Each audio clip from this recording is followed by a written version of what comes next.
I don't know, there seems to be two links. So Erin was on the other link with me. So she's coming. I see her. Thanks for joining. I'm glad. I wasn't sure who was on Teams there for a minute or two, but I'm glad you're with us. Okie dokie, so let's start this. Do we have any changes to the agenda?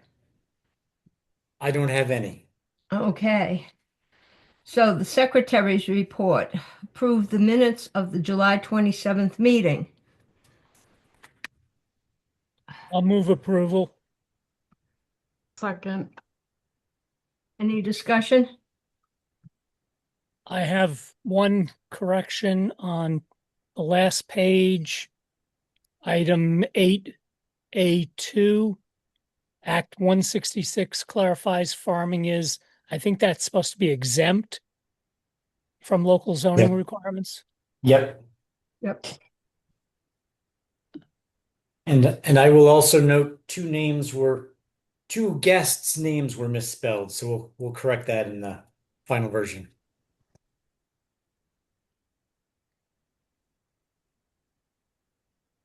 Okay, all those in favor with those corrections? Aye. Aye. Aye. Opposed? All right. So we've got that one. Moving on to item number 3, the treasurer's report. So, Received July Elliot, 2026. sorry, I was just going to say Allie is not here, so don't stump me, please. If there's any questions, let us know. But it's very early in the year. We're only a month in. But if there's any, we're in good shape at this point. But if there's any questions, feel free to ask them.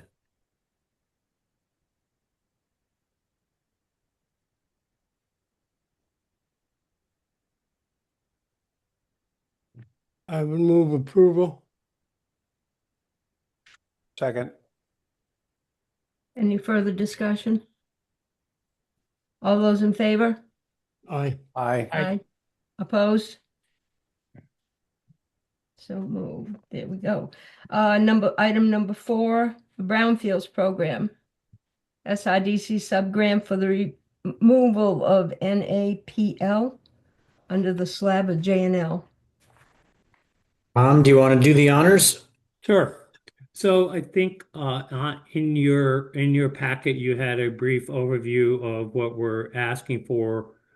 So basically in the center of the slab at JNL1 in Springfield is this long-standing soup of bunker oil and PCBs, and it is migrating. So I did say in there it poses a risk. It actually is migrating into the Black River.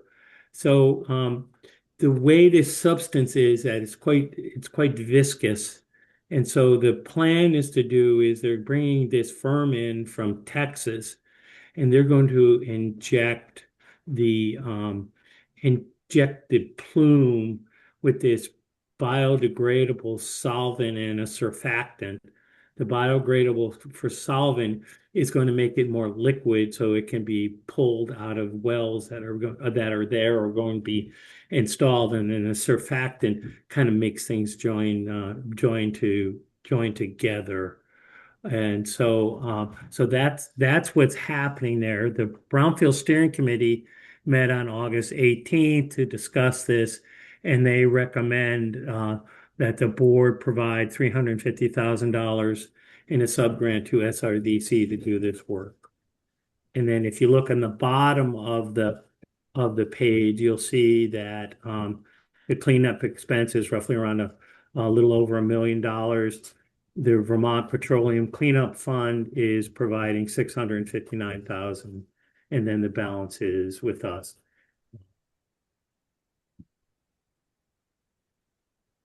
And how are we going to get our $350,000? Well, we have both monies for loans and for subgrants. Again, as we've talked about in the past, given that we made that very large loan to the Benhigh project, we have a lot of subgrant funding available. So Tom, will this be a loan or a grant?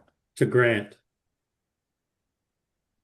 even though it's coming from the Brownfield Revolving Loan Fund. Right. So we are required to loan out roughly 50% of the funding we get as loans, and the balance can be subgrants. And so Is we're the small go ahead. is the small $3,800 project you mentioned at the end of the memo related to this? The Sorry about that. $3,800 memo is so to be able to because we're using EPA funds, we have to do what they call a QAP. And basically it is a work program for this. And so that's $3,800 is to pay Stone to develop this work program. And then that's submitted to EPA. And that supports the grant. It supports, right. It supports the term is the NAPL, we call it NAPL, and it supports the removal of the NAPL. This is probably from an environmental context. This is probably one of the more important projects we've had because we are having direct releases into the river. I have a question. I apologize. I wasn't able to make the Brownfields Committee meeting. I would have asked these questions there, but it sounds like so that there's going to be a 2-year monitoring period and whatever.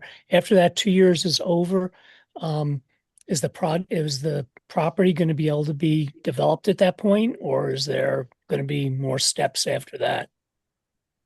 Or is this a loaded question? Yeah, put your fingers in your ears, Walter, because there's definitely more steps. We still haven't addressed the PCBs in the slab itself.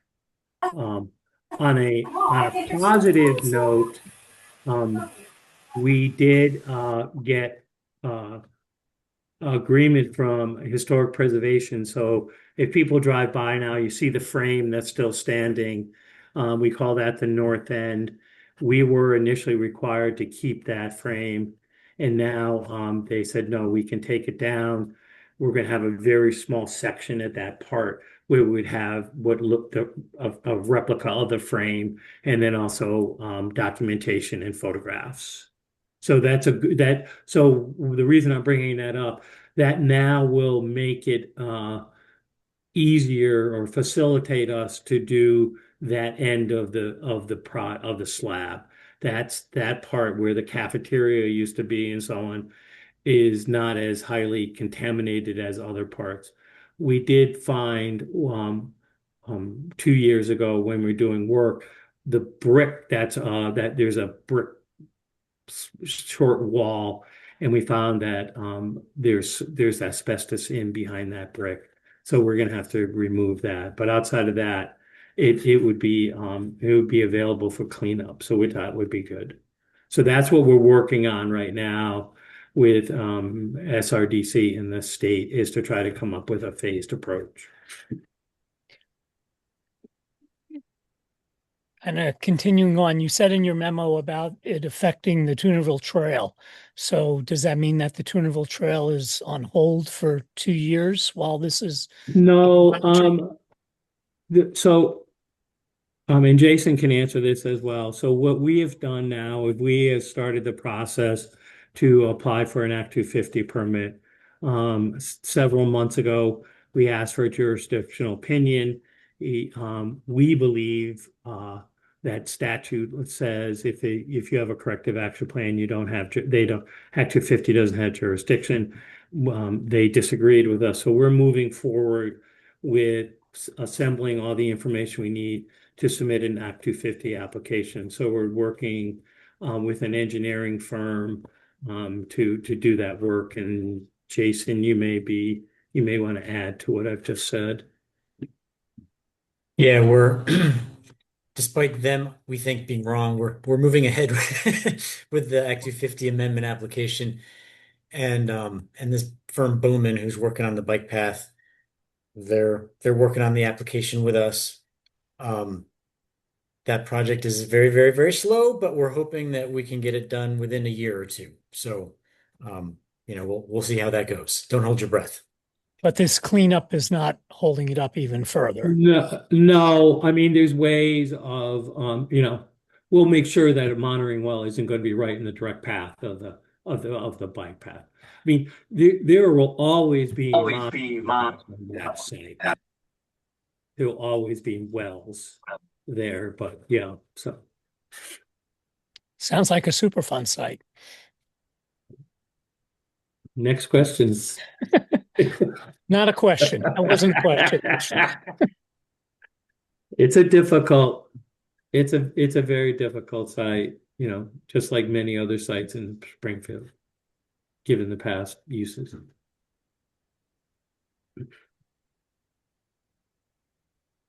Any other questions? Right. I move we approve this grant. I'll second. Further discussion? All those in favor? I, Aye. Opposed? So thank you, everyone, and I know that SRDC and the town of Springfield thanks. I know we're spending a lot of money in Springfield, but at some point, I think our efforts are really going to pay off. So thank you so much. Appreciate it. Thanks, Tom. All right, bye-bye. Moving on to the doom and gloom report. Well, the whole point of this special meeting was what we just did. While we got you, we figured we would, depress you. So, VTrans has hired this firm to do some economic and demographic projections. It helps them with their traffic model and some of the planning work that they do, but the data that they come up with will become available for us. So, there's some benefit, I guess, to that. And I don't want to spend a lot of time on this, but I think I shared their slides with you. Basically, Windsor County's not looking so good. So there's essentially a modest decrease in population, as well as a fairly modest decrease in employment over between now and 2050, according to their modeling. And that's not good. It's not really what we want. And we could have other conversations about how we can, bend that curve the right way. Easier said than done. But anyway, I really just wanted to share that with you. And I think all the data that comes out of that, it will be available to us. And if there's any interest from any of you in getting access to the data, we should be able to get that fairly soon. I'm going to leave it at that unless there's questions. Are there any questions about that stuff?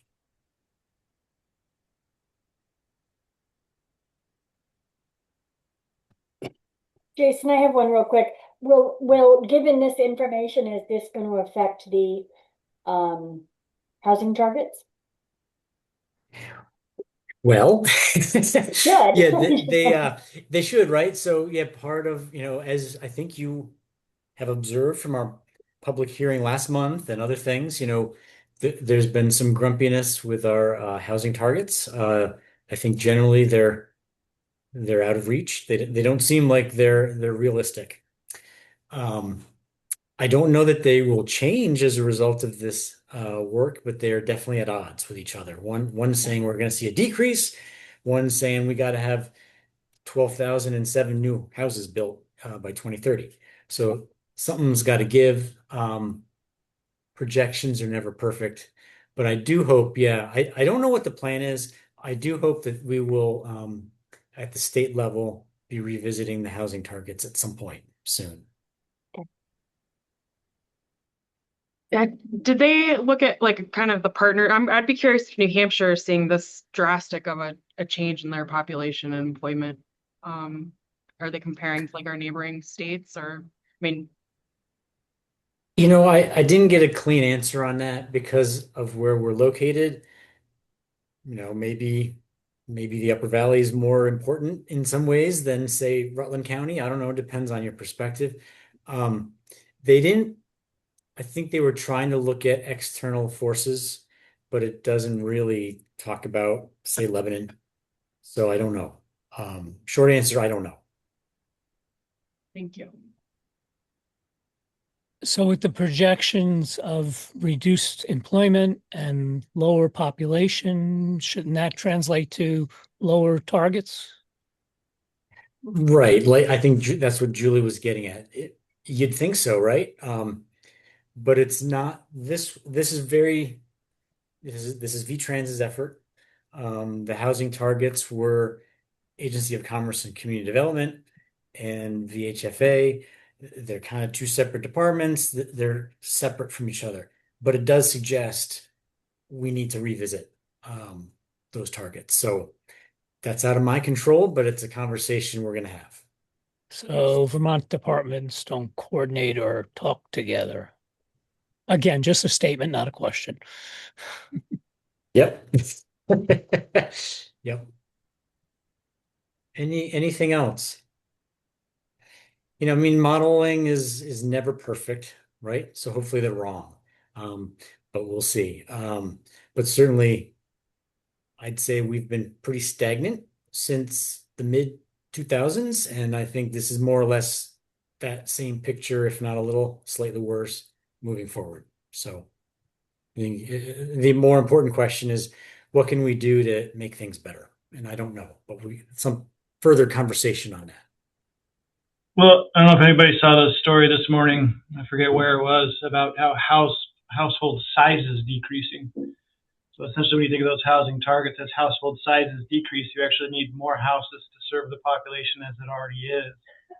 So you have to sort of factor in if household sizes stay well, not artificially, but lower than they have been, we may need more units just to serve the people we have. I don't know how that messes with any of the projections, but that was an interesting little nugget, not a way I'd ever thought about the problem. Yeah, I believe that was built into the housing projections, and that may be a reason why perhaps they're a little higher than you might think is because of some of that. But again, I think the VTrans study and the ACCD targets they don't look like they're in sync. So maybe we can work with the agencies over the years to update some things.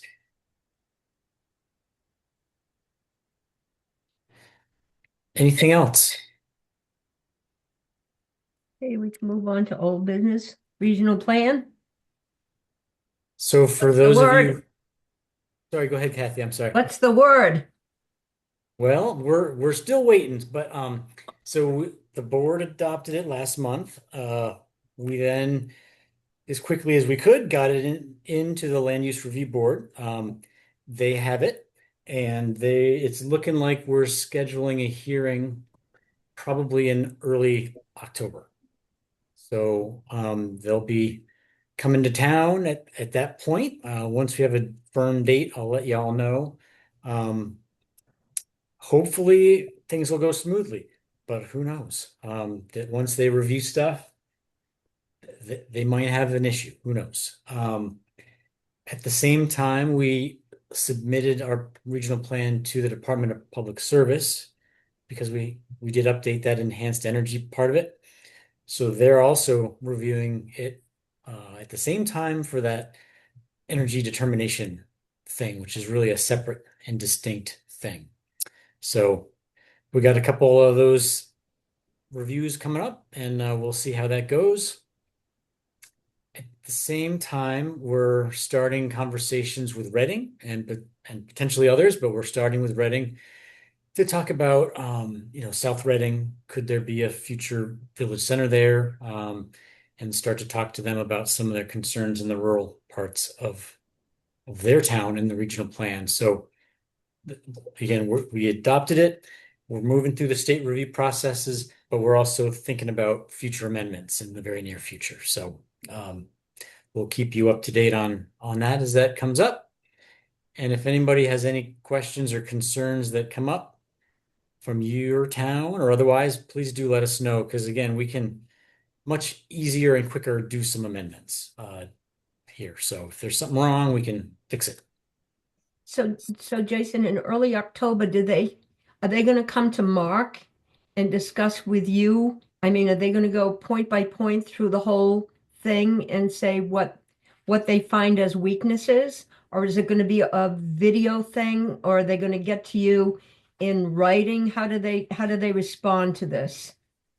So they're gonna schedule a public hearing, and yet to be determined whether that will be in our office or somewhere else. Um, Probably only one of them is going to actually show up in person. The rest will be on Teams or Zoom or whatever on through the internet. And public is allowed to participate either in person or online. And probably it's like a 2 hour hearing. Probably they're going to just ask us they'll give us a chance to, staff can present what we did and what's changed, gives them a chance to ask any questions, and hopefully we'll get a sense of what their issues are. But they'll then go back and write up some determination whether we pass the test or not, and let us know at some point after that. So we won't even know anything in October. We won't know until well after October then. We won't know. I'm hopeful, like with the first time, for the pre-application review, they gave me some heads up on some of the issues that they were seeing at that point. And I'm hoping it'll be a similar thing this time around. So, but yeah, it might be not until a few weeks afterwards where we actually get their stuff in writing, whether we're approved, disapproved, or what. Thank you. Any other questions? Just Trevor or Jason, I wonder, do we have any indication of movement at the state level on the prison site? Is there any possibility that that's going to get some attention? Go ahead, Trevor. I think we're going to give a similar answer. Hopefully, there's nothing formal underway right now. I've had some informal conversations with folks who are likely to return to the State House. I think we're going to have to try to push that again and try to figure out exactly where the pinch point is. I've only been here a couple of months. I don't fully understand why it won't move off its current spot, but certainly ripe to try again. Some of us have been here for years and years and we haven't figured it out. So I don't know why you haven't figured it out in 2 months. I know I'm a slacker. I'll try. I'm going to sharpen up here.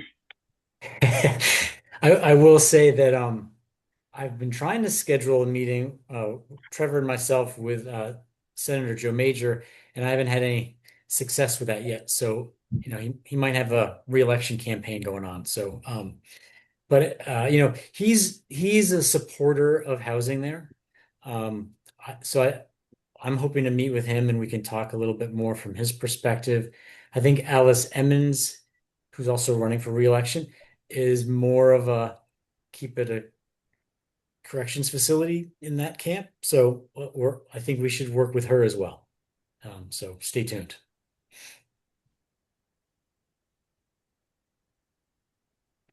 The last thing I want to just point out is you may be seeing this in the news, but we've had a few ruffled feathers in Reading, I would say, and maybe around the prison site, but Two Rivers is getting hammered, absolutely hammered with this process of theirs. And I don't know if this is going to impact us in any way. I don't think it should, but it is very, very interesting what's going on just north of us. Hammered by whom? Many of their towns are very upset with their regional plan. Yeah, I think a lot of it has to do with, they've had a very long history of saying retail only belongs in the villages, period. And there have been some Act 250 cases where like Dollar Generals and other things have been denied based on what their plan says. And so I think this new version of the plan might be building off of that resentment, I guess I'll say. But I think the rural Vermont Rising piece of it is also flavoring that whole conversation. So just point that out. They're really having a hard time.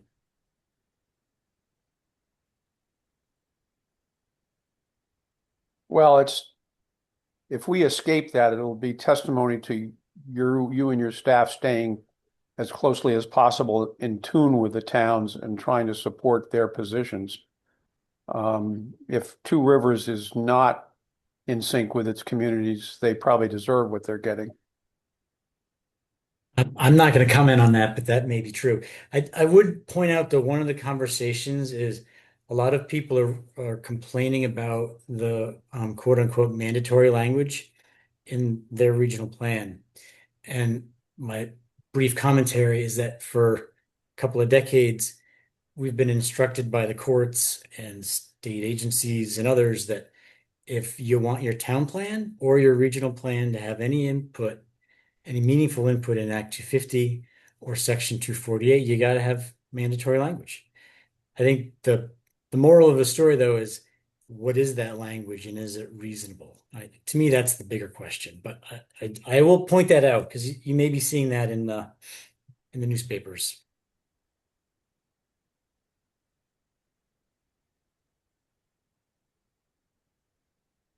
Any other comments? Concerns, questions? We will adjourn. 1:26. Thank Thank you, you, everybody. for coming to our not August meeting. Thanks, folks. See you later. Thank you. See ya.